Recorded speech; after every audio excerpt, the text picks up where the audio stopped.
Good afternoon, everybody, and thanks for clicking on 5 News Web News. It is Thursday, March 21st. I'm Brittany Hoke. And I'm Matt Heckel, and here are some of the top stories we've been following here on 5 News today. A 22-year-old truck driver had to be flown to the hospital after crashing his 18-wheeler last night on I-79. Yeah, no word on the condition of that driver. The crash, though, happened in Harrison County at around 11:15. State police think that the man suffers from some sort of seizure disorder. When they got to him, he was unconscious in the front seat. The truck veered off of the road, stopping in the median and left lane. He was flown to Ruby Memorial Hospital with unknown injuries. The man was hauling Idaho potatoes from New York, heading to North Carolina.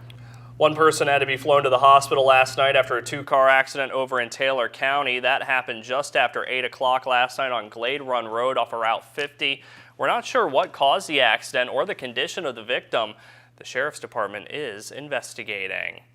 And we're still waiting to find out the names and conditions of the two women who had to be flown to the hospital after an accident in Randolph County yesterday morning. Crews tell us it happened around 10:30 after one of the drivers supposedly crossed the center line and hit another car head on. One of the drivers had to be cut out of her vehicle. The exact cause of that accident still under investigation. Keep it here to 5 News for the latest. And there's still no word on the identity of the contractor who was killed in an industrial accident at the Harrison Power Station in Haywood yesterday morning. First Energy owns the plant, and all they're saying so far is that an accident was under investigation. Occupational Safety and Health Administration representatives said that they were also looking into it. The worker was apparently employed with Burnham Industrial, which is an insulating company. Be sure to stay with 5 News for any more updates on this story.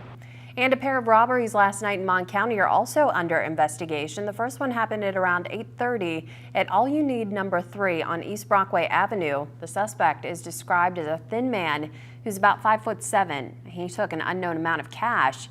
The second robbery happened at the subway on Don Knotts Boulevard. This suspect is described as being about 6 feet tall, weighing around 185 pounds. He also got away with an unknown amount of cash. Anyone with information can call the Morgantown Police Detective Division. That number is 284-7522. Well, the man police think abducted a teenage mom and her baby last week asked for his bond to be reduced yesterday in Upshur County Magistrate Court, but the magistrate denied that request. 57-year-old Margel Tenney also waived his preliminary hearing on the third sexual assault charge he's facing. Tenney is accused of having sex with an underage girl and getting her pregnant. He's also facing 2 other unrelated sexual assault charges. He'll be back in court on Friday. And a Morgantown man has been arrested because police believe that he viciously beat another man in downtown Morgantown 4 months ago. Investigators told 5 News the 24-year-old Kenneth Stevens got into a fight with the other man on High Street.